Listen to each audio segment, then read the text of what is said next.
کہ نا حضور صلی اللہ علیہ وسلم نے فرمایا جس نے محبت کے ساتھ ماں باپ کا چہرہ دیکھا اللہ اسے کامل حج کا ثواب عطا کرے گا۔ لیکن حدیث میں جو حضور نے شرط لگائی اس شرط کا خیال رکھنا ہے۔ کس طرح چہرہ دیکھنا ہے؟ فرمایا ماں باپ کا چہرہ دیکھو کس طرح۔ اچھا یہ حدیث بتاتی ہے کہ کچھ لوگ ایسے ہیں جو چہرہ دیکھتے ہیں پر محبت سے نہیں دیکھتے۔ ابا جی کی کچھ باتیں کڑوی بھی لگتی ہیں نا، تو کئی دفعہ کچھ بچے چہرہ دیکھتے ہیں پر محبت سے نہیں دیکھتے، تو حضور نے فرمایا تو محبت سے چہرہ دیکھ، تیرے رسول کا وعدہ ہے رب مقبول حج کا ثواب دے گا۔ صحابی عرض کرنے لگے یا رسول اللہ صلی اللہ علیہ وسلم اگر میں 2 دفعہ دیکھوں؟ تو حضور نے فرمایا 2 حج کا ثواب۔ اس نے کہا حضور میں دن میں 3 دفعہ دیکھوں؟ تو فرمایا 3 حج کا ثواب۔ اس نے چوتھی بار کی بات کی تو حضرت ابو ہریرہ فرماتے ہیں حضور نے فرمایا تو جو پوچھتا رہے گا اور میں بتاتا رہوں گا تو بات ختم نہ کریں۔ حضور حکم کریں، فرمایا تو 100 دفعہ دیکھ اللہ 100 حج کا ثواب عطا کرے۔ بات کو ختم کرتے ہیں۔ تو جتنی دفعہ دیکھ اللہ تجھے اتنے حج کا، شرط یہ ہے کہ ذرا پیار سے دیکھ، ذرا محبت سے دیکھ۔ نفسیات کا ڈاکٹر بوڑھوں کو نیند کی دوائی کیوں دیتا ہے؟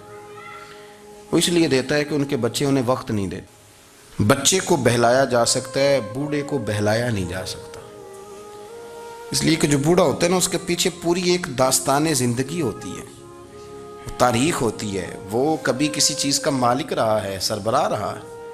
اولڈ ہاؤس پاکستان میں تیزی سے اس لیے بن رہے ہیں کہ بچوں کی جو خاص الفت تھی نا ماں باپ سے وہ رہی نہیں، ورنہ اگر ایک والد 6 بچوں کا خیال رکھ سکتا تھا تو 6 بچے مل کے ایک باپ کو بھی تو سنبھال سکتے تھے نا، ماں کا بھی خیال کر سکتے تھے نا۔ محبت کا فروغ جب ہو، آپ ماں باپ کو ٹائم دیں، ان کے پاس بیٹھیں، ان کے ساتھ تھوڑا وقت بتائیں، سارے معاملات ٹھیک ہو جائیں گے۔ ہمارے معاشرے میں نا تیزی سے نفرت کا فروغ ہوا ہے، نفرت کا فروغ۔ پتہ اسلام نے غیبت سے کیوں منع کیا ہے؟ غیبت کا معنی یہ نہیں ہے کہ کسی بندے میں کوئی عیب نہیں پایا جاتا تھا تو آپ نے وہ بیان کر دیا، یہ غیبت نہیں، یہ تو بہتان ہے۔ کسی میں کوئی عیب نہ پایا جائے تو وہ بیان کرنا وہ غیبت نہیں، وہ تو بہتان ہے۔ غیبت کی تفصیل یہ ہے، تشریح یہ ہے، غیبت کی تعریف یہ ہے کہ کسی میں کوئی عیب پایا جاتا تھا، آپ نے وہ اس کی غیر موجودگی میں ڈسکس کیا تو اس کا نام غیبت ہے۔ وہ عیب تھا، آپ سچ ہی بول رہے تھے، آپ ٹھیک کہہ رہے تھے، عیب واقعی تھا، پر اسلام اس کو پسند نہیں کرتا۔ اسلام کہتا ہے کہ اگر تو سمجھتا تھا یہ عیب ہے تو جا کے اس کی تبلیغ کر، اس کو بتا، اس کو کہہ میاں یہ غلطی چھوڑ دے، تو نے ڈسکس کیوں کیا؟ آپ کسی شخص کے پاس بیٹھیں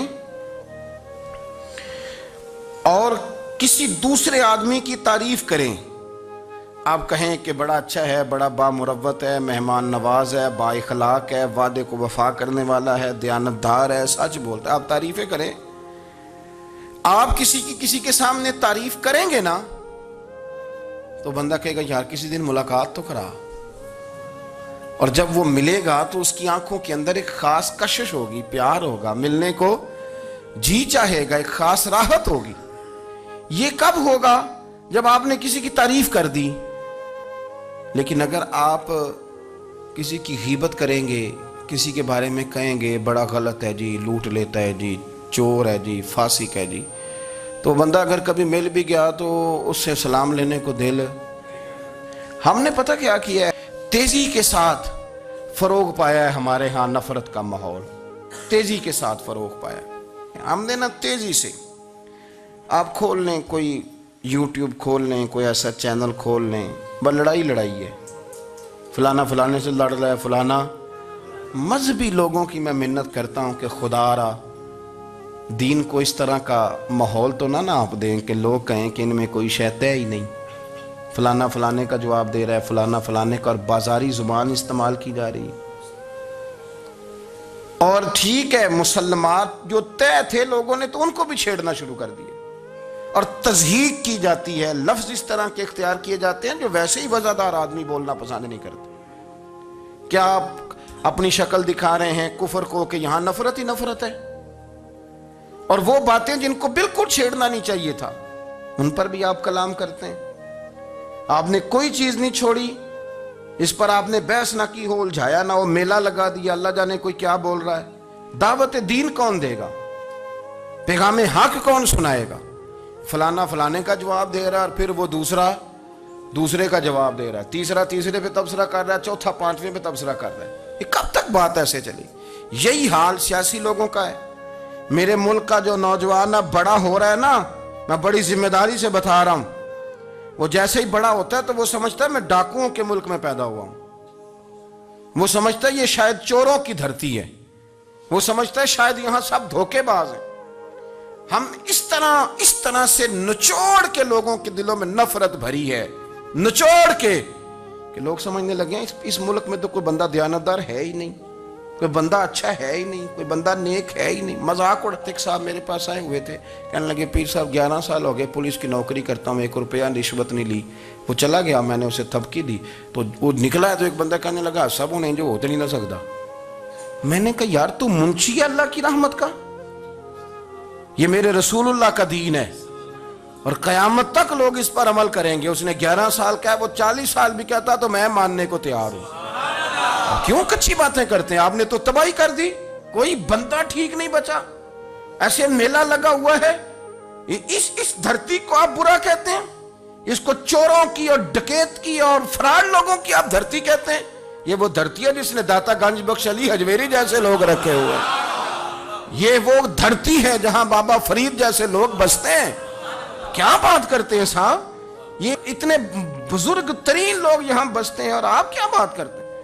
اور دیکھیں میں بالکل ہی غیر سیاسی اور غیر جانبدار رہتا ہوں ملکی معاملات میں، لیکن جس شخص نے پاکستان کو ایٹمی قوت بنانے کے لیے، اب تو بڑی عمارت ہو گئی ہے، غربت میں جس بندے نے کام شروع کیا تھا کہ ایٹمی طاقت بن جائے، اس نے کوئی کام کیا کہ نہیں کیا؟ آپ کو پاورفل بنایا کہ نہیں بنایا؟ کبھی تبصرہ ہوتا ہے اس پر بھی؟ ہمیں لاکھ اختلاف صحیح، ہم بھی بات کرتے ہیں مخالفت میں، لیکن تباہی نہیں اتار دی ہم نے، توہین کر کر کے، نفرت پھیلا پھیلا کے۔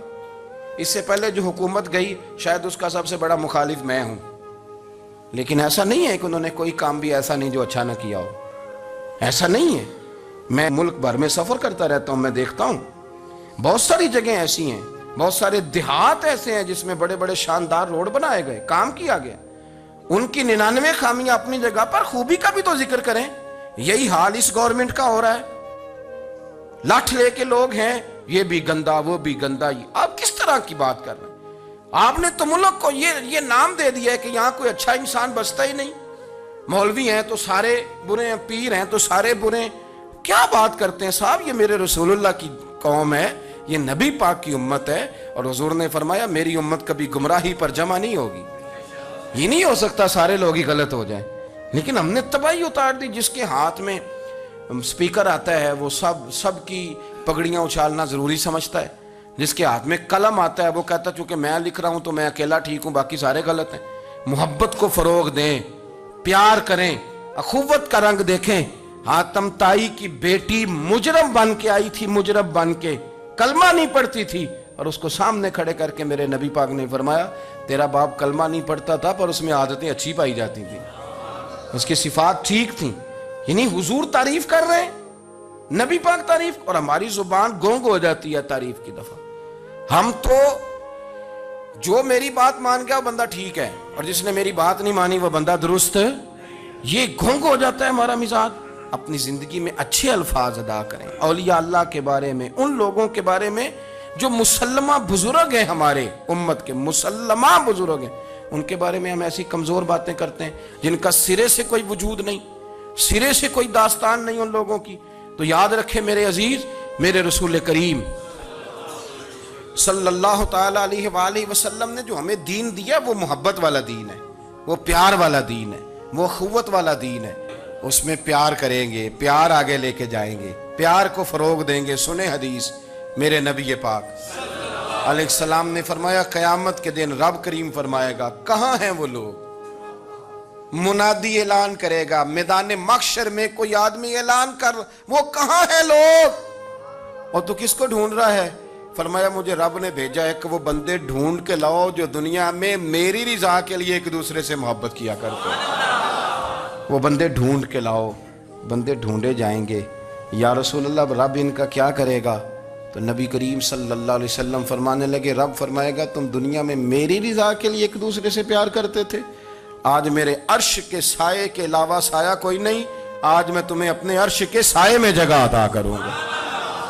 میری رضا کے لیے پیار کیا تم نے، میری رضا کے لیے محبت۔ خدا را تھوڑا تھوڑا لوگوں سے پیار شروع کریں۔ آپ یقین کریں وہ پولیس والے سے آپ کہیں نا کہ تو اپنا رویہ ٹھیک کر، تو کہتے تو انہیں پتہ نہیں بندے کس طرح دا ساڑھنا سلوک کرتے ہیں۔ وہ بھی مطمئن ہے، وہ کہتا ہے اگر میں گالی گلوچ کر رہا ہوں تو میں ٹھیک کر رہا ہوں۔ وہ کہتا ہے یہ لوگ لائے کیس ہیں۔ آپ دیکھ لیں، آپ سمجھ لیں چیزوں کو۔ میں نے ڈاکٹر صاحب سے کہا کہ تھوڑی سی آپ لوگوں سے شفقت کریں، غریب لوگ آتے ہیں تو کہتے ہیں مفت دوائی دیں تو یہ بیچ دیتے ہیں جا کے۔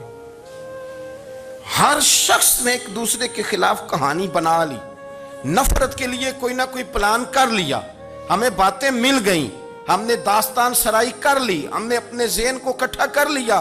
مجھے بتلاؤ نا یار، اگر رسول کریم صلی اللہ علیہ وسلم اور باقی انبیاء بھی قوموں کے بارے میں یہ سوچتے کہ یہ بڑے ظالم ہیں، یہ بڑے چور ہیں، یہ بڑے ڈکیت ہیں، یہ بڑے غاصب ہیں، یہ کافر ہیں، منافق ہیں، تو بھلا ہو سکتا تھا، لوگوں کا فائدہ ہو سکتا تھا۔ وہ لوگ بڑے بڑے سخت گیر تھے، پر محبوب نے فرمایا وہ جو کریں گے وہ ان کا انداز، اور ہم جو کریں گے وہ ہمارے رب نے ہمارے ذمے لگا کے بھیجا ہے۔ اپنی زندگی میں تلاش کریں اور پیار کریں اور اچھے لفظوں سے لوگوں کو یاد کریں اور خوبصورت لہجہ اختیار کریں اور ٹھنڈی اور اچھی باتیں کرنے کی کوشش کریں، اللہ کی رضا کے لیے، اللہ کی رضا کے لیے، اللہ کے بندوں سے پیار۔ یارو دیکھو، عورت ہو طوائف، زندگی ساری بیت جائے گناہوں میں، لیکن میرے نبی پاک فرماتے ہیں وہ رب کی رضا کے لیے کتے سے بھی پیار کر لے تو رب اسے جنت عطا کر دیتا ہے۔ تو کتے کو پانی پلا گئی، پر پلا گئی نا اللہ کی رضا کے لیے، اسے کوئی فائدہ تو نہیں تھا نا، وہ اللہ کی رضا کے لیے پلا گئی، تو رب کریم نے اس کے سارے گناہوں کو، کسی سے پیار تو کریں، خدا را کسی سے پیار تو کریں۔ اس سال میرے گاؤں کے میلے کی بھیڑ میں جو گم ہوا وہ ایک بھکارن کا لال تھا، اس غریب کو تلاش تھی متاع خلوص کی، اور مخلوق چپ رہی کہ یہ مشکل سوال تھا۔ یار کوئی شخص ایسا بچا ہی نہیں جس سے لوگ امید کریں، توقع کریں کہ مجھے یہ اپنا کندھا دے گا میں سر رکھ کے رو لوں گا۔ کوئی ایک ایسا شخص ملا ہی نہیں جس کے بارے میں لوگ کہیں کہ بڑا مخلص ہے یار۔ اتنی بڑی میرے محبوب کی امت، ہر حکومت غلط، ہر شخص غلط، ہر بندہ برا، ہر جماعت بری، اللہ کی رضا کے لیے کچھ لوگوں کے لیے فروغ محبت کا بھی فریضہ سر انجام دیں۔ کیسے لوگوں کو یہ بات سمجھائی جائے؟ حضرت ابو ادریس خولانی رضی اللہ تعالیٰ عنہ تابعی ہیں، حافظ منذری نے الترغیب و ترہیب میں لکھا ہے، فرماتے ہیں کہ حضرت ابو ادریس خولانی کہ میں دمشق کی جامع مسجد میں گیا تو میں نے ایک چمکدار چہرے والا، سیاہ داڑھی والا، چمکتے دانتوں والا خوبصورت نوجوان نبی پاک کی حدیثیں بیان کرتا دیکھا۔ اس کے چاروں جانب حضور کے غلام بیٹھے تھے۔ میں نے ایک شخص سے کہا یار بڑا حسین چہرہ ہے، بڑا ہی خوبصورت انداز ہے، کون ہے بندہ؟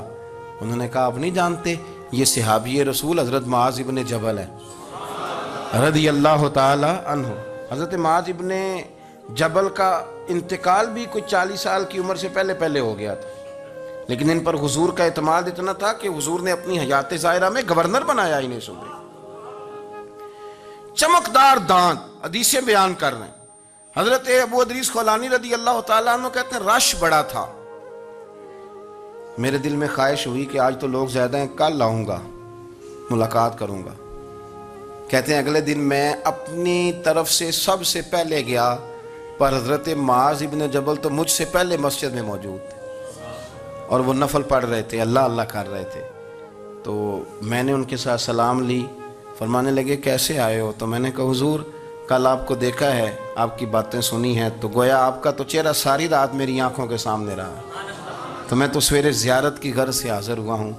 اللہ کی رضا کے لیے مجھے آپ اچھے لگیں، اللہ کی رضا کے لیے۔ کوئی بندہ ایسا بھی تو ہو نا، کوئی غریب، کوئی مسکین، کوئی عالم، کوئی صوفی، کوئی درویش، کوئی ذاتی تعلق نہ ہو، تعلق کیا ہو؟ اللہ کے لیے۔ آپ مجھے اچھے لگیں۔ حضرت سیدنا معاذ ابن جبل فرمانے لگے واقعی ایسا ہی ہے؟ عرض کی حضور بالکل ایسا ہی ہے۔ تو فرماتے میں نے چادر لی ہوئی تھی، حضرت معاذ ابن جبل نے میری چادر کو پکڑ کے کھینچا، فرمایا پکی بات کر یار، میں نے کہا حضور پکی کر رہا ہوں، تو فرمانے لگے سن پھر میں نے نبی کریم سے سنا ہے، رسول کریم علیہ السلام نے فرمایا جو دو بندے رب کی رضا کے لیے پیار کرتے آپس میں، اللہ ان دونوں سے محبت فرماتا ہے۔ سن پھر اس کو یاد رکھنا، اللہ ان دونوں سے محبت کرتا ہے۔ حضرت ابو ادریس کولانی سے کوئی پوچھتا تھا نا کہ دنیا میں جانا ہے تو سرمایہ کیا ہے، تو فرماتے تھے یہ جو میں نے چادر لی ہوئی ہے نا، اس چادر کے اندر میرا وجود ہے، اور وجود کے اندر میرا دل ہے، اور دل کے اندر میں نے حضرت معاذ ابن جبل کو رکھا ہوا ہے، میں نے وہاں ان کا ٹھکانہ بنایا ہوا ہے، وہاں ان کا ٹھکانہ ہے۔ یہ دور ہی نکتہ چی ہے، کہیں چھپ کے بیٹھ جا، اور جس دل میں تو مکی ہے وہیں چھپ کے بیٹھ جا۔ اقبال کہتے ہیں جس دل میں تو مکی ہے وہیں چھپ کے بیٹھ جا۔ دوستو، رسول اللہ صلی اللہ علیہ وسلم کے غلاموں نے مالک کی رضا کے لیے لوگوں سے پیار، فروغ محبت میں کردار ادا کیا، اور بہترین کردار۔ آپ اپنی زندگی میں کچھ چیزیں ایسی بنائیں جن میں فقط اللہ کی رضا کے لیے محبت، خالق کی رضا کے لیے پیار، خالق کی رضا۔ آپ یقین کریں اگر تھوڑا تھوڑا کر کے ہم اس محبت کو فروغ دیں نا اپنے دلوں میں، تو بہت سارے بادل چھٹیں گے۔ ہم نے نا وہ تیزی سے دولت کو، لالچ کو، میں اکثر کہتا ہوں کہ میاں بیوی کا جو رشتہ ہوتا ہے نا، اس کو اللہ پاک نے نا قرآن پاک میں اپنی نشانیوں میں سے ایک نشانی قرار دیا ہے۔ ان دونوں کی وجہ سے گھر چلنا ہے، بچوں کی پرورش ہونی ہے، نظام زندگی۔ آپ گھر سکون کے لیے جاتے ہیں، اطمینان کے لیے۔ آپ اپنے گھر کے اندر جیسے بھی ہوں، آپ کہتے ہیں یہاں مجھے کوئی پریشانی، یہ میرا اپنا بیڈ ہے، اپنا بستر ہے۔ لیکن اگر اسی رشتے میں جب آپ بیج بوئیں تو سب سے پہلے دولت کا بوئیں۔ اگر لڑکے والے یہ لالچ کرتے ہیں نا لڑکی کیا لے کے آئے گی، تو لڑکی والوں کا بھی لالچ ہوتا ہے کہ لڑکا کماتا کیا ہے، ان کو بھی پتا ہوتا ہے کہ کتنے پیسے لاتا ہے، کیا کمائی ہے، کتنا کچھ جھاڑو پھیر لیتا ہے۔ آپ نے جب بنیاد یہ رکھی، مجھے دیانتداری سے بتانا کہ پورا نیک ہو، پورا شریف ہو، پورا پرہیزگار ہو، لیکن دولت صحیح نہ کماتا ہو تو رشتہ آسانی سے ہو جاتا ہے۔ وہ بس سارا کچھ ٹھیک ہے، صرف کمائی تھوڑی سی کم ہے، وہ مشکل سے گزارا ہوگا، وہ کہتے ہیں نہیں جی نہیں، بھوکے تو نہیں نہ مرنا۔ کیوں؟ ہم نے اس کے اندر جب دولت کو شامل کر لیا، آ گئی دولت، تب جس رشتے کی بنیاد ہی دولت پہ ہوگی، وہاں آپ وفا تلاش کریں گے، وہاں آپ خلوص تلاش کریں گے، وہاں ہم للہیت تلاش کریں گے۔ اللہ کرے ہو جائے، لیکن وہ ہمارے مائنڈ سیٹ میں یہ بات ہوتی ہے کہ یہ جو معاملہ ہے یہ گڑبڑ ہے۔ اگر رضا الہی مقصود ہو، اگر اللہ کی رضا مقصود ہو، حضرت فاطمہ بنت قیس ایک صحابیہ تھیں، انہیں طلاق ہو گئی، ان کے لیے دو رشتے آئے، ایک حضرت عبد الرحمن ابن عوف کا مالدار ترین آدمی تھے، اور ایک حضور کے غلام تھے، وہ بڑے غریب تھے، مسکین تھے۔ ان کے والدین کی خواہش تھی کہ عبد الرحمن ابن عوف سے شادی ہو جائے، وہ بھی تو بڑے نیک ہیں، پارسا ہیں، عشرہ مبشرہ ہیں۔ حضرت فاطمہ بنت قیس نے کسی بندے کی ڈیوٹی لگائی، کہنے لگی پتہ کرو نبی پاک کی رضا کیا ہے، حضور کی رضا کدھر ہے، تو پتہ چلا حضور کی خواہش غریب کی طرف ہے۔ تو وہ خاتون اپنے ماں باپ کو کہنے لگی میرا نا اس غریب سے رشتہ کرا دو۔ انہوں نے کہا پتر، بیٹیوں کے بارے میں ماں باپ بڑے احساس ہوتے ہیں، ہم چاہتے ہیں کہ عبد الرحمن ابن عوف مالدار ہے تو وہ بھی تو نیک ہے نا، حضور نے دنیا میں جنت کی بشارت دی، اور ان کا بڑا اعزاز ہے، حضور نے ان کے پیچھے نماز پڑھی، بڑا مرتبہ بڑا مقام والا صحابی ہے، وہ تو غریب آدمی ہے، اور پھر حضور نے حکم تو نہیں نہ دیا، خواہش کا اظہار کیا ہے۔ اس بی بی کے جملے بڑے شاندار ہیں، کہنے لگی آپ مجھے اللہ کی رضا کے لیے نا میرے نبی کے حوالے کر دیں، مجھے امید ہے اللہ رسول مجھے کبھی ضائع نہیں فرمائیں گے، مجھے حوالے کریں رسول کائنات۔ چھوڑیں کو ضروری ہے دنیا داری ہر طرف دیکھنا، کہیں کوئی کام ایسا بھی تو ہو نا جو محبت کے زور پہ ہو، جو محبت کے لیے ہو۔ کوئی ہمارے پاس بڑے سارے لوگ آتے ہیں، بڑے سارے لوگ آتے ہیں، اور ہم اس قابل بھی نہیں جتنے لوگ آ جاتے ہیں، میں صحیح کہہ رہا ہوں، بالکل کوئی حیثیت نہیں، 1% بھی۔ جب پلٹ کے دیکھتے ہیں تو شرم آتی ہے کہ یار اتنی دور سے بندہ چل کے آ گیا، اس کو کیسے سمجھائیں، کس طرح کر کے۔ تو ایک آدھ دن پہلے ایک بزرگ آ گئے، اور وہ اچھے صاف ستھرا ان کا مزاج تھا، بڑے شاندار، تو میں زیارت کے لیے ہوں، تو میں نے کہا زیارت شیارت والا تو کھاتا کوئی نہیں، چلو آپ آ گئے ہیں تو کوئی حکم کریں۔ تو کہنے لگے کوئی حکم نہیں، میں اللہ کی رضا کے لیے آیا ہوں۔ یہ کوئی تقریر نہیں تھی، کوئی خطبہ نہیں تھا، نہ ان کے سامنے سپیکر تھا، نہ وہ شور کر رہے تھے، نہ وہ نعرے لگوا رہے تھے، نہ وہ ہاتھوں پہ ہاتھ مار رہے تھے. اور اس بندے نے کہا اللہ کی رضا کے لیے ہم، تو وہ بھی رو پڑے تو میں بھی رو پڑا. ختم ہو گئی بات. اب بات کو سمجھیں، یہ اتنا تگڑا رشتہ ہے نا یار.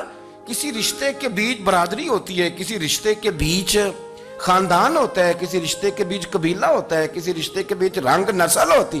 وہ کتنا تگڑا رشتہ ہے کہ دو بندوں کا رشتہ ہو، ایک بیچ میں خدا ہو، دوسرے محمد مصطفیٰ ہو.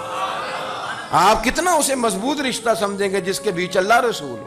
اتنا تگڑا رشتہ، اتنا مضبوط تعلق، اتنی وسعت اس کے اندر. اللہ کی رضا کے لیے حضرت موسیٰ کلیم اللہ علی نبینا علیہ الصلوۃ والسلام سے رب کریم نے فرمایا، کہا اے موسیٰ میری رضا کے لیے بھی کوئی کام کیا ہے؟ حضرت موسیٰ علیہ السلام نے عرض کی یا اللہ میں نے تبلیغ کی. تو فرمایا وہ تو آپ کی ذمہ داری تھی. امام غزالی نے روایت لکھی ہے، اے اللہ میں نے آپ کے تمام احکامات پہ عمل کیا. موسیٰ وہ تو آپ نے کمال کیا، اللہ کے پیغمبر ہیں. میری رضا کے لیے تو یا اللہ تیری رضا کے لیے کیا ہے؟ تو رب کریم نے فرمایا کسی بندے سے صرف اس لیے پیار کیا ہے کہ وہ اللہ کا بندہ ہے. فقط اس لیے پیار کیا ہو کہ وہ اللہ کا بندہ ہے، فقط اس لیے. میرے عزیز آپ بات کو سمجھیں، زندگی میں فروغ محبت پر کچھ کام کریں، کچھ تھوڑا سا کوشش کریں گرد جھاڑنے کی. کچھ گرد جھاڑنے کی ہم نے نا ایک سٹیٹس بنا لیا ہے. اب تو مسلمان پہلے فرقوں میں بٹے، قبیلوں میں بٹے، اب شہروں میں بٹ گئے. آپ کبھی گجرانوالہ کے لوگوں سے پوچھو نا گجرات تو کہنے ہو گجرات والے تو اللہ بچائے، کہتے ہیں کہ نہیں؟ گجرات کے لوگوں سے پوچھے گجرانوالہ تو کہتے ہوتے کھاندے ہی بڑا نے، کس کی بات کرنا ہے. تو گجرانوالہ والوں سے پوچھے لاہور والے کہتے توبہ لاہوریا جی. صحیح کون ہے؟ کوئی بھی نہیں. کیوں؟ اس لیے کہ ہم نے ہر شہر کے لیے کہاوت بنا لی ہے. میں صحیح کہہ رہا ہوں، ہر قبیلے کے لیے کوئی نہ کوئی. یہ ہم نے ظلم کیا اپنی جان، یہ ہم نے زیادتی کی. کہانیاں بن گئی، کہاوتیں بن گئی، شہروں کے لیے، علاقوں کے لیے، قبیلوں کے لیے. مقصود کیا تھا؟ کسی طریقے سے نفرت پروان چڑھے. کھانا ہے نا، کھانا تو آپ جو کھانا کھاتے ہیں وہ اپنے ذائقے کے مطابق کھاتے ہیں. سندھ کے لوگ جو کھانا کھاتے ہیں وہ اپنے، آپ کا کوئی حق نہیں آپ ان کے کھانے پر تنقید کریں، اس لیے کہ ان کا ذائقہ وہ ہے. اور ان کا بھی کوئی حق نہیں وہ آپ کے کھانے پر تنقید کریں، اس لیے کہ آپ کا ذائقہ. لیکن طنز کرتے ہیں. جو بات سمجھانا چاہتا ہوں وہ یہ ہے کہ ہم طنز کرتے ہیں، تنقید کرتے ہیں.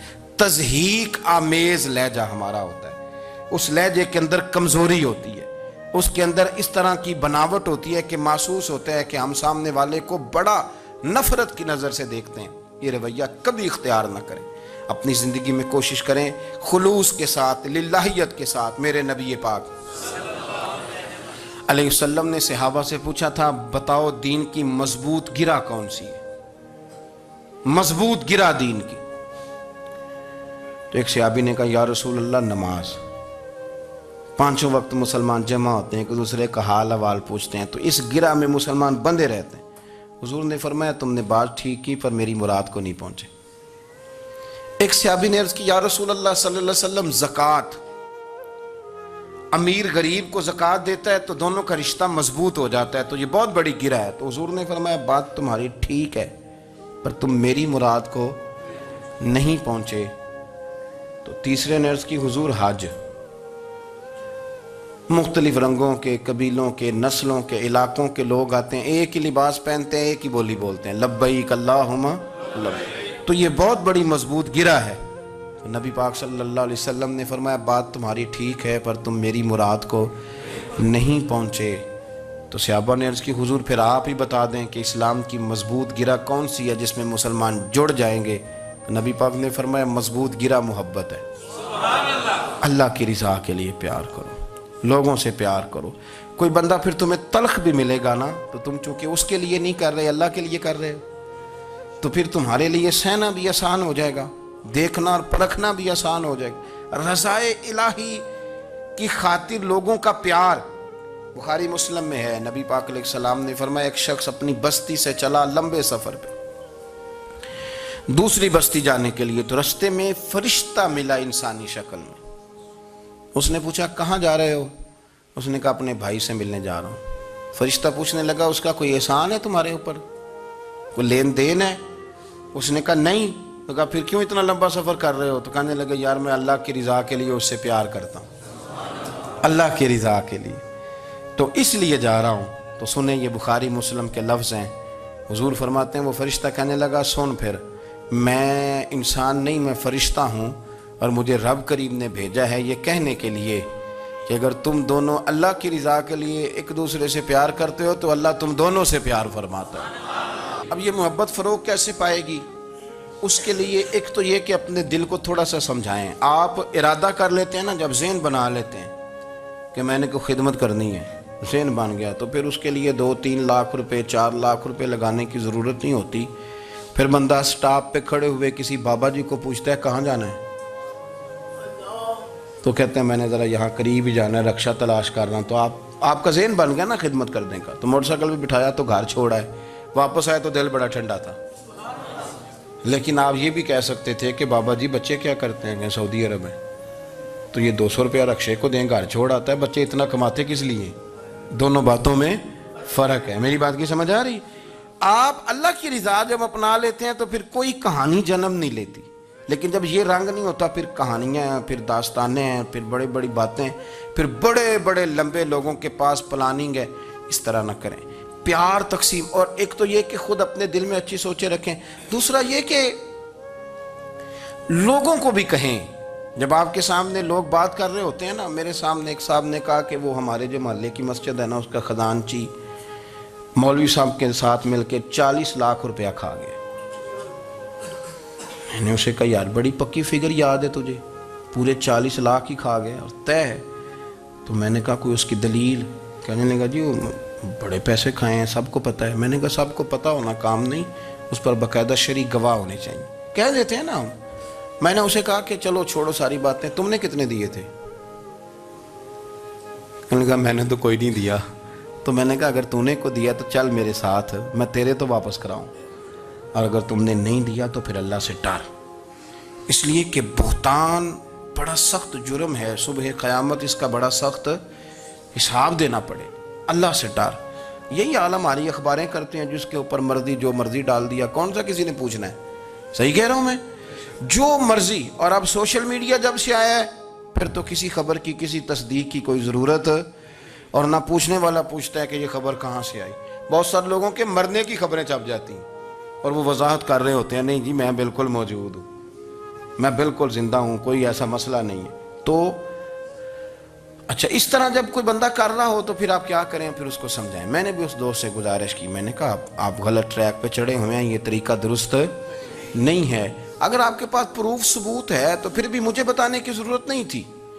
آپ وہ پروف ثبوت لے جاتے اور خزانچی اور امام صاحب سے ملتے, کہتے جی 40 لاکھ روپیہ کدھر ہے آپ کے پاس؟ پیسے تھے وہ مسجد کے ہیں, اس کو آپ لائیں, فلاں جگہ استعمال کیے ہیں کہ نہیں. ان کے پاس جاتے, دائیں بائیں کہانیاں چھیڑنا تو آپ اپنے لیے گناہ اکٹھا کر لیں. نبی پاک صلی اللہ علیہ وسلم کی حدیث سن لیں اور اس کو ہمیشہ یاد رکھنا ہے. آپ حضور نے فرمایا اگر تو نے کسی شخص کی ایسی جگہ توہین کی جہاں اس کی عزت بنی ہوئی تھی, تو نے کسی کو ایسی جگہ رسوا کر دیا جہاں اس کی عزت, کسی نے آپ کے سامنے آ کے کسی آدمی کی تعریف کی تو نہیں تمہیں نہیں پتا میں بتاتا ہوں. حضور فرمانے لگے اگر تم نے کسی شخص کی ایسی جگہ توہین کی جہاں اس کی عزت بنی ہوئی تھی تو رب بھی تمہیں اس جگہ رسوا کرے گا جہاں تمہاری عزت بنی ہوئی ہو. اللہ کی رضا کے لیے ایک تو خود پیار کریں, دوسرا لوگوں کو بھی سمجھائیں, قائل کریں کہ یار یہ انداز درست نہیں ہے, تجھے تحقیق نہیں پوری بات کی, تو تحقیق کر. اگر تھوڑی سی توجہ کریں نا تو کئی دفعہ وقت گزر جاتا ہے, لہجہ نہیں بھولتا, لہجہ یاد رہتا ہے. آپ تو 2 منٹ کے لیے غصے میں تھے نا, تو آپ نے کوئی بات کر دی کسی غریب کو, کسی شخص کو, آپ غصے میں تھے, آپ نے کہہ دیا, اس بیچارے نے سن لیا, لیکن وہ باتیں اسے سونے نہیں دیتی, بار بار یاد آتی. کوئی آپ کے ساتھ تلخ کلام کر دے نا, کبھی تلخ گفتگو کر دے, بندہ جب سامنے آتا ہے وہ باتیں یاد آ جاتی ہیں, تکلیف ہوتی ہے. اور وقت گزر جاتا ہے, لڑائیاں ہمیشہ چل نہیں سکتی. لڑائی کتنی دیر کی ہوتی ہے؟ 1 دن کی, 2 دن کی. قتل بھی ہوں تو اگر قاتل کو پھانسی بھی ہو جائے تو پھانسی کے بعد بالآخر لڑائی تو ختم ہو ہی گئی نا. لڑائی ہمیشہ چلتی تلخی ہمیشہ چل سکتی نہیں. تلخی روٹین میں چلنے والا سکہ، کوئی سکے روٹین میں چلتے وقتی ہوتے. یہ جو غصے کا لب و لہجہ ہے، تلخی کا سکہ، یہ بھائی روٹین میں نہیں چلتا، اس نے ایک نہ ایک دن ختم ہو جانا ہے. روٹین میں پیار ہی چلتا ہے. حضرت جابر ابن عبداللہ کہتے ہیں حضور پہلے دن مدینہ منورہ آئے، میں زیارت کے لیے گیا تو میں نے مسکراتے دیکھا. 10 سال میں دیدار کرتا رہا، اور وصال سے چند دن پہلے بھی میں نے زیارت کی تو مدینے والے محبوب کو مسکراتے ہوئے ہی دیکھا ہے. یہ جو آپ کا لب و لہجہ ہے نا، اخلاق والا، حسن والا، مسکرانے والا، یہ لب و لہجہ نا ذرا لمبا چلتا ہے. یہ روٹین ہے، یہ روز چلے گا. یہ سکہ وہ ہے جو رائج الوقت رہتا ہے، یہ کبھی بھی ختم ہونے والا یہ خزانہ ہے. تو یہ جو آپ کا تلخ لب و لہجہ ہے، یہ روٹین نہیں.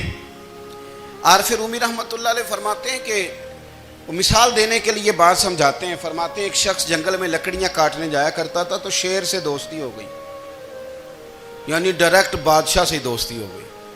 اور بادشاہ بھی وہ جو جنگل کا بادشاہ ہے، جنگل کے بادشاہ سے دوستی ہو گئی. اب وہ لکڑہارا غریب آدمی تھا، لکڑیاں تو کاٹنی ہوتی تھیں. تو وہ جنگل کا بادشاہ اعلان کر دیتا جانوروں کو کہ میرا دوست آیا، ایک تو کوئی تنگ نہ کرے، اور دوسرا یہ کہ سب لوگ مل کے اس کے ساتھ تعاون کریں. کبھی کوئی جانور لکڑیاں اکٹھی کراتا، کبھی کوئی اپنی پشت پہ گدھا، بیل، گھوڑا، خچر رکھ کے وہ لکڑیاں باہر چھوڑنے آتا. تو اب اس کی بڑی دھوم مچ گئی جنگل کے اندر. لکڑہارا مزدور تھا، وہ بادشاہ سے دوستی کر کے بادشاہ ہی بن گیا. وہ گھر آ کے نا بیوی کو اکثر بتاتا کہ میرا ایک دوست ہے، میں جاتا ہوں تو ساری پہلے ہی مخلوق کھڑی ہوتی ہے میرے استقبال کے لیے. دوستی جو بڑے سے ہو گئی ہے. بنا ہے شاہ کا مصاحب تو پھرے ہے اتراتا، وگرنہ شہر میں غالب کی آبرو کیا ہے. ہم نے تو پوچھتا ہی کوئی نہیں، یہ تو بنا ہے شاہ کا مصاحب تو پھرے ہے اتراتا، وگرنہ شہر میں غالب کی آبرو کیا ہے. تو وہ لوگوں کو بتاتا، بیوی کو بھی بتاتا دوست ہے. تو بیوی کہنے لگی اتنی تو تعریفیں کرتا، یہ نہیں بتایا کہ وہ جنگل کا شیر ہے، بس نیرا دوست بتا دیا. بیوی کہنے لگ گئی کہ تو اتنا جو اس کا ذکر کرتا ہے تو کسی دن بلا نا، بلا کسی دن تاکہ اس کی دعوت کریں. اب اس نے پھر نہ اس کو پردے میں رکھا. کیا کہتے ہیں آج کل، سرپرائز دینا ہے. ان کا سرپرائز دینا ہے جی. پردے میں رکھا کہ وہ شیر ہے. تو وہ بلا لیا گھر. اب اس کے لیے کچا گوشت، ظاہر ہے شیر نے کچا گوشت سکھانا تھا. وہ کہنے لگی پکانا کس طرح کا ہے. وہ کہنے لگا جب وہ آئے گا پھر بتاؤں گا. اب وہ کچا گوشت 2-3 بکرے ذبح کر کے ڈال دیے. وہ آ گیا شیر. عارف رومی کہتے ہیں جب وہ آیا نا تو اس کی بیوی نے دیکھا تو اس نے ایک سخت جملہ کہہ دیا. کہنے لگی اوہو، میں سمجھی تھی پتہ نہیں کون ہے. اس طرح کے درندے تیرے یار ہیں، کتے بلے دوست بنائے ہوئے ہیں. یہ کیا بات ہوئی. خیر وہ شیر نے سن لیا، گوشت کھایا، وہ چلا گیا. اگلے دن لکڑہارا لکڑیاں کاٹنے گیا تو شیر نے ملاقات کرتے ہی لکڑہارے سے کہا کہ یہ نا کلہاڑی اٹھا اور میری پشت پہ نا ایک زخم کر دے. اس نے کہا نہیں میں یہ کام نہیں کرتا، تو میرا دوست ہے. اس نے کہا سن بھائی، میں نے پیار سے کہا ہے تو مان جا، ورنہ میں ہوں شیر، میں نے تجھ سے منوا ہی لینا ہے. میں کوئی تکلیف دوں گا مناسب نہیں، تو کر. اس نے کلاڑی اٹھائی اور اس کی پشت پہ ایک زور سے زخم لگا دیا، خون بہنے لگا. اس نے کہا تو نے آج کے بعد آنا ہے، لکڑیاں کاٹنی ہے، تجھے کوئی کچھ نہیں کہے گا، بس یہ ایک حکمت تھی جو میں نے کیا ہے. قصہ مختصر. وہ آتا رہا، لکڑیاں ملتی رہیں، خدمت بھی ہوتی رہی. 6-8 ماہ گزر گئے. ایک دن شیر اس سے کہنے لگا یہ میرے ذرا بال اٹھا کے دیکھ، وہ جو تو نے زخم لگایا تھا وہ کہاں پہ ہے. اس نے وہ بال اٹھا کے دیکھا تو زخم ملا ہی نہیں. کئی جگہ پہ ٹٹولا کا یار یہاں تھا، یہاں تھا، یہاں تھا. شیر نے پھر کیا کمال ہی جملہ کہا. اس نے کہا کہ وہ جو کلاڑی کا زخم تو نے لگایا تھا نا وہ مکمل ہو گیا، لیکن تیری بیوی کا جو لہجہ تھا اور اس کی جو تلخی تھی وہ آج تک میرے ذہن میں موجود ہے. وہ ابھی بھی مجھے تکلیف دیتی ہے. بات سوچتا ہوں مجھے اس نے درندہ کہا، اس نے میرے بارے میں اتنے کچے اور کمزور اور سخت جملے کہے تو وہ بات مجھے بھولتی، وہ آج بھی میرے ذہن میں اسی طرح گونجتی ہے۔ تلخ جملے جو اس نے کہے اور خوفناک جو انداز اس نے اختیار کیا، وہ بات مجھے کبھی بھی بھولتی۔ تو آپ کے لفظ لوگوں کو بھول جاتے ہیں پر لہجہ یاد رہتا ہے اگر ہم اپنے لہجے پر تھوڑی توجہ ہی کر لیں۔ کچھ لوگ کہتے ہیں جی میرا جی روٹین ہی یہ ہے بات کرنے کی، تو یہ یاد رکھنا کسی وقت ایسا بھی ہوتا ہے کہ شیر کو سوا شیر مل جاتا ہے، پھر ایسا نہ ہو کہ آپ کی تلخی کی جواب میں کوئی اس طرح کی تلخی ہو کہ پھر آپ اس کو کبھی بھلا نہ سکیں۔ ہمارے ہاں نا یہ دور تیزیاں دکھانے کا دور ہے، کچھ لوگ ضرورت سے زیادہ تیزی دکھانے کی کوشش کرتے ہیں، ان بیچاروں کا کبھی کبھی اتنا سخت نقصان ہوتا ہے کہ ان کو ان سے بھی کئی گنا تیز بندہ مل جاتا ہے، وہ کسی ایسی جگہ جا کے بیچارے الجھ جاتے ہیں جہاں سے واپسی کا راستہ نظر نہیں آتا۔ حضرت ہانی رضی اللہ تعالیٰ عنہ اپنی قوم کے ایک وفد کے ساتھ نبی پاک صلی اللہ علیہ وسلم کی بارگاہ میں حاضر ہوئے۔ نبی پاک علیہ السلام نے ان کی ساری باتیں سنی، تو ان میں سے ایک شخص نے عرض کی یا رسول اللہ صلی اللہ علیہ وسلم میں نا زیادہ باتیں نہیں یاد رکھ سکتا، حضور میں شاید کمزور حافظے والا ہوں، زیادہ باتیں نہیں میں یاد رکھ سکتا، حضور مجھے کوئی ایک ایسی بات آپ ارشاد فرما دیں کہ میں عمل کروں تو پھر جنت میرا مقدر بن جائے، میں چاہتا ہوں کہ مجھے کچھ ایسا مل جائے کہ میں اسی پر عمل، وہ کہا تھا نا درویش نے کہ علم و بس کری ہو یار کیونکہ ایک کوئی حرف تینوں درکار، تو مجھے کوئی ایسی چیز مل جائے کہ وہ پھر جنت میرا مقدر بنے۔ تو حضور نے فرمایا 3 کام کرنا، ایک تو گفتگو جب بھی کرنا اچھی کرنا، تمہارا لب و لہجہ تمہاری گفتگو میں کبھی کوئی کمزوری نہ آئے، گفتگو اچھی کرنا، اچھی گفتگو، اور دوسرا حضور نے فرمایا سلام کو عام کرنا، اور تیسرا فرمایا لوگوں کو کھانا کھلانے میں رغبت پیدا کرنا، یہ کام کر پھر اللہ تبارک و تعالی تیرے مقدر میں جنت کو شامل فرما دے گا۔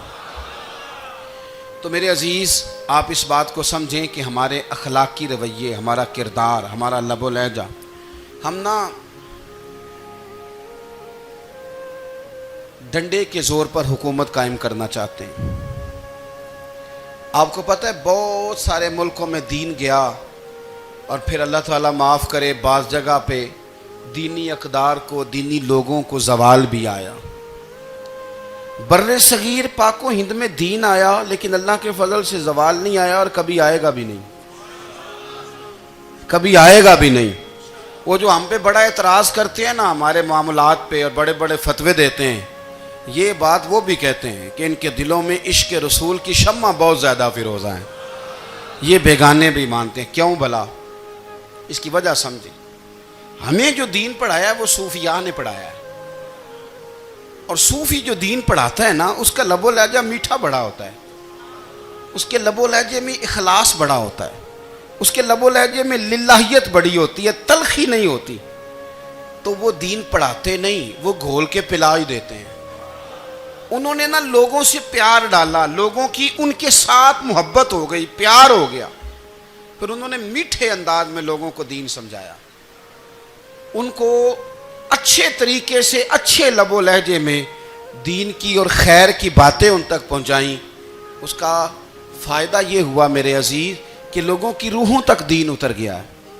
ہمارے وہ بچے جن کی عمریں ابھی بالکل چھوٹی ہوتی ہیں، 4 سال 5 سال کی، وہ بھی رسول پاک کا نام لیتے ہیں تو بڑے وجد کے عالم میں لیتے ہیں۔ کیوں؟ اس لیے کہ ہمارے بزرگوں نے ہمیں اچھے طریقے سے، اس لیے نبی پاک صلی اللہ تعالیٰ علیہ وسلم نے فرمایا کہ حسن اخلاق والا آدمی اپنے اخلاق کی بنیاد پر نفلی روزہ رکھنے والوں اور رات کو قیام کرنے والوں سے زیادہ فضیلت حاصل کر لیتا ہے، اس لیے کہ اس کا اخلاق، اس کا لب و لہجہ، اس کا انداز، اس کی گفتگو، وہ جو گفتگو اس کی ہوتی ہے وہ اتنی میٹھی ہوتی ہے کہ لوگوں کے دل نہیں ٹوٹتے، بلکہ بعض اوقات اس کی گفتگو کی وجہ سے جو غم زدہ آدمی ہوتا ہے اسے سکون مل جاتا ہے، اسے تسلی۔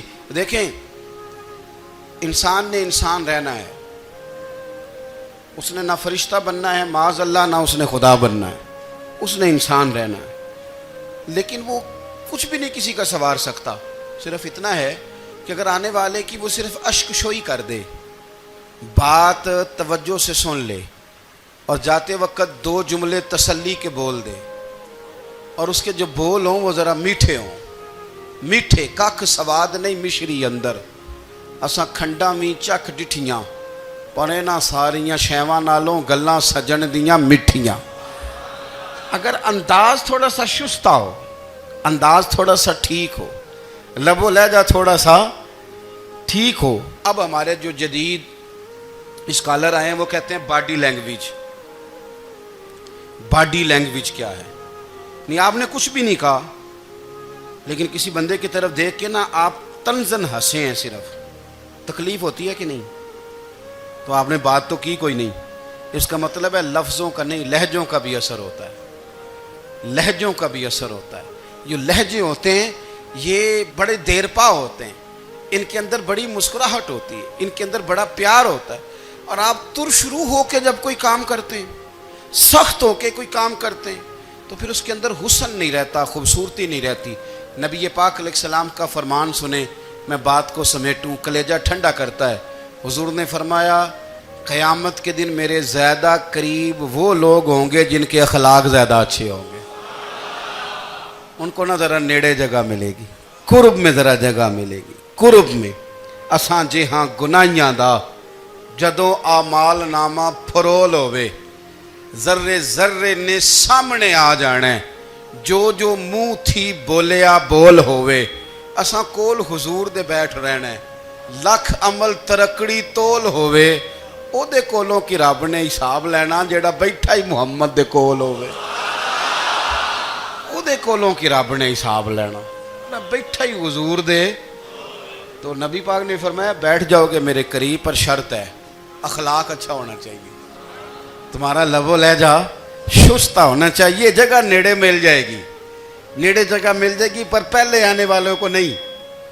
کوئی کہے میں پہلے گیا ہوں تو مل گئی، نہ اسے ملے گی جس کا اخلاق اچھا ہے، جس کا لب و لہجہ ٹھیک ہے، جس کا انداز فکر اچھا ہے۔ اور ان کا جواب پتھر سے دینا بھی چھوڑ دیں، بس تھوڑا سا اپنے سٹائل میں نرمی لائیں، انداز میں نرمی لائیں۔ کئی دفعہ آپ صحیح بات بھی کرتے ہیں لیکن وہ لہجہ ٹھیک نہیں نہ ہوتا، تو صحیح بات بھی قابل قبول نہیں ہوتی۔ ویسے ایک بات عرض کروں، اگر روز کی بنیادوں پہ جس طرح تھوڑی سی واک کرتے ہیں تو روز کرنی پڑتی ہے نا، روز کرنی پڑتی ہے، تو کوئی بھی آپ ڈاکٹر کے پاس جاتے ہیں تو وہ دوائی بتائے تو روز کھانی پڑتی ہے، پرہیز بتائے تو روز کرنا پڑتا ہے، تو تھوڑا سا نا لب و لہجے پہ بھی توجہ دیں۔ جس طرح منہ روز دھوتے ہیں نا، دھونا ہی پڑتا ہے، تو اسی طرح اگر تھوڑا سا لہجہ بھی دھونا شروع کر دینا۔ یہ جو لوگ آپ سے تھوڑا تھوڑا شکوہ کرتے ہیں، تو اس نے کہا تھا کہ میرے لہجے میں غرور آیا تھا، اس کا حق تھا کہ وہ شکایت کرتا، تو کہیں تو ایسا ہے نا، کہیں تو کوئی تو بات بہو نے غلط کی ہے نا کہ ساس رو رہی ہے، کچھ تو ساس نے ایسا کہا ہے نا کہ بہو بیچاری کپڑے باندھ کے بچوں سمیت کہتی ہے گزارا نہیں ہوتا، کچھ تو ایسا بھائی آپ نے کہا ہے نا کہ کسی شخص کے من پسند روٹی پکی ہے پر وہ بیچارہ 3 دن سے کھا نہیں سکا، کوئی تو بات ایسی ہوئی ہے نا کہ سامنے والا تڑپ کے رویا ہے اور ہنسنا بھول گیا ہے، کچھ تو آپ نے کہا ہے نا، کچھ تو آپ نے کہا ہے نا کہ ایک آدمی تیار ہو گیا ہے کہ اب اس محلے میں رہوں گا ہی نہیں، کچھ تو ایسا ہوا ہے نا کہ لوگ پردیسی ہونے لگ گئے ہیں، کچھ تو ایسا ہوا ہے نا کہ سالوں بسنے والوں نے علاقے چھوڑ دیے ہیں، کچھ تو ہم ایسا تلخ کرتے ہیں کہ ہمارے اپنے پھر ٹھان لیتے ہیں کہ بس بھائی آج کے بعد تجھ سے ملنا نہیں۔ اس کا مطلب یہ ہے کہ تھوڑی دیر کا صرف لب و لہجے کا سخت ہونا اگر ہم ٹھیک کر لیں تو ہو سکتا ہے ہمارے دائیں بائیں والے بہت سارے لوگ سوکھ میں آ جائیں۔